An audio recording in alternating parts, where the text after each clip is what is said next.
Nah, kalau hanya formalitas, kemudian cek administrasi saja, ya menurut saya sih nggak butuh waktu yang lama. Ini kita sisa masih ada 9 bulan lagi. Sebuah kata nyelip ini membunuh masa depan yang 7 orang ini, yang mungkin membunuh masa depan anak istrinya juga. Jawabnya simpel aja, nyelip. Sebelum sahabat ASN melanjutkan menonton video ini, silakan sahabat ASN untuk subscribe channel ini. Karena setiap bulannya kami akan memberikan bonus pulsa untuk 2 orang sahabat ASN jika channel ini sudah mencapai 100.000 subscriber. Saya ingin penegasan nih Pak Menteri. Jadi yang 2,3 juta itu, kemarin kami waktu di Palembang sama Pak Suharmen diskusi ya. Setelah diverifikasi kita kemarin ketemu angka 2,3 juta. Dan 2,3 juta itu sebenarnya sudah berjalan ya. Sekarang tinggal sisa kira-kira 1,7. Nah, 1,7 ini. Nah, pertanyaannya 1,7 ini data kan yang syaratnya itu kan tenaga honorer yang telah terdata dalam database BKN. Nah, ini 2,3 juta ini memang sudah ada datanya masuk. Sudah ya. Berarti kan tinggal dijalanin aja. Ya. Kemarin soalnya saya agak confused karena ternyata dari beberapa daerah katanya masih ada yang belum penuh formasinya. Yang 2,37, yang 1,7 udah ada namanya semua nih. Sudah ya. Sudah ini. Sudah by name by address. Berarti kan kita tinggal cari coba yang tadi ini. Slide terakhirnya Pak Menteri tadi.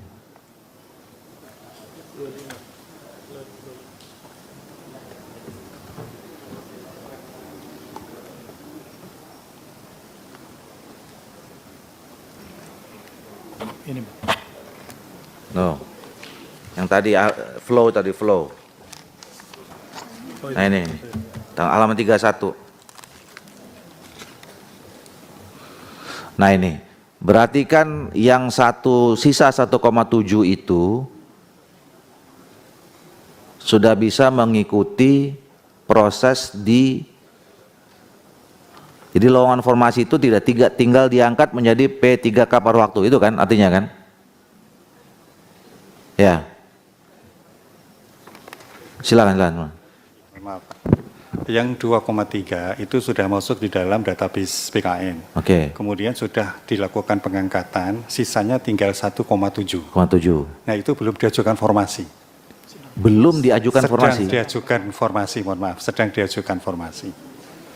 Jadi nanti setelah formasi ditetapkan baru kita melakukan seleksi untuk yang 1,7. Jadi nama dulu masuk, sudah ada di BKN, baru formasinya diusulkan. Ya. Betul, Pak.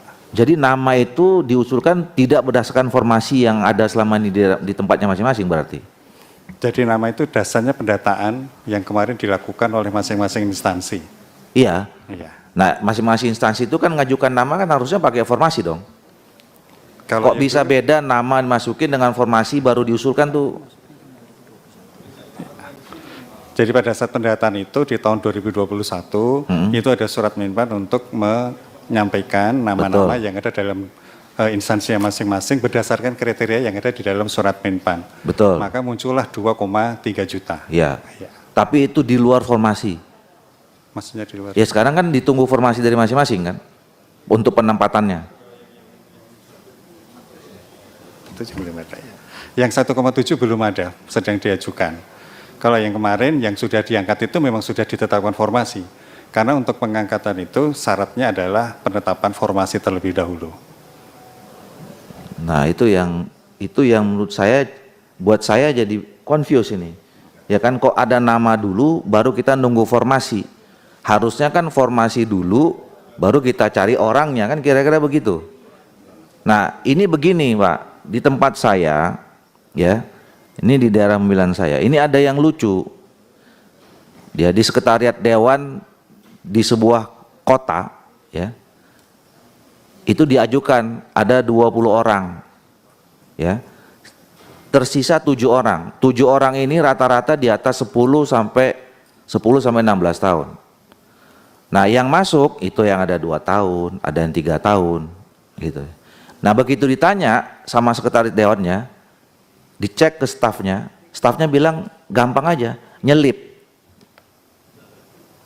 Loh, ini kan dengan sebuah kata nyelip, ini membunuh masa depan yang 7 orang ini, yang mungkin membunuh masa depan anak istrinya juga. Jawabnya simpel aja, nyelip. Gitu. Ya, saya nggak tahu nyelip terselip sama apa gitu. Mungkin ada yang nyelipin yang lain, kan kira-kira begitu. Nah, artinya kalau misalnya, maksud saya begini, mungkin buat saya pertama aneh antara nama dulu dengan formasi. Tapi dengan misalnya kita sedang menunggu formasi, kasus-kasus yang kayak gitu berarti bisa dikoreksi kan? Yang nyelip-nyelip ini. Ya kan? Kalau misalnya kita minta sekretariat dewan DPRD sana itu untuk mengkoreksi yang 20 masukan yang 7 ini, itu berarti masih bisa. Sekalipun yang 7 ini tidak masuk yang 2,3 juta itu. Gimana? Jadi yang kami sampaikan tadi, awalnya itu ada pendataan tenaga non-ASN yang harus masuk dalam database itu paling akhir September 2021. Kemudian kita perpanjang sampai dengan 31 Desember 2021. Itu sudah by name, tempat unit kerja dan sebagainya. Nah, sehingga pada saat itu proses kemudian kita melakukan pengangkatan. Ada yang diangkat melalui non-ASN itu menjadi ASN, ada yang melamar CPNS. Sehingga sisanya semuanya itu tinggal 1,7. Ya, yang nyelip tadi, kalau itu tidak ada di dalam database PKN, tentu tidak bisa kita tindak lanjutin. Iya, makanya kalau saya ngikutin jalan pikirannya Pak Kepala ini. Saya ikut juga waktu itu kan seleksi, Pak Menteri kirim surat, terkumpul 4,6, terus diseleksi 3,9 minta surat apa itu? Pertanggungjawaban SPTJM itu, ya kan?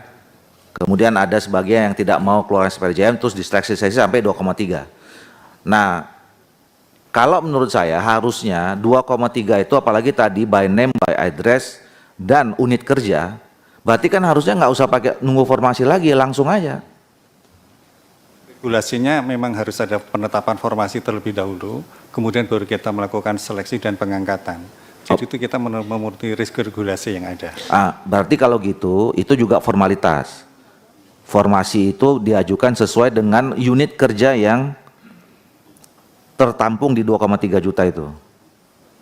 Nah, kalau kayak gitu nggak ada masalah dong soal waktu. Bisa sekali aja. Artinya kan kemarin informasi yang kami dapat agak susah diselesaikan 2,3 juta ini sampai akhir Desember 24 ini. Karena harus 1,7 itu nggak bisa dibuat satu kali seleksi, yang gitu. Nah, kalau hanya formalitas, kemudian cek administrasi saja, ya menurut saya sih nggak butuh waktu yang lama. Ini kita sisa masih ada 9 bulan lagi. Apalagi kalau yang tadi nama-nama itu nggak boleh masuk gitu misalnya, kan nggak perlu lagi ada bongkar pasang dan segala macam gitu. Artinya saya mau sampaikan nggak boleh lagi tidak selesai Desember 2024 ini, kira-kira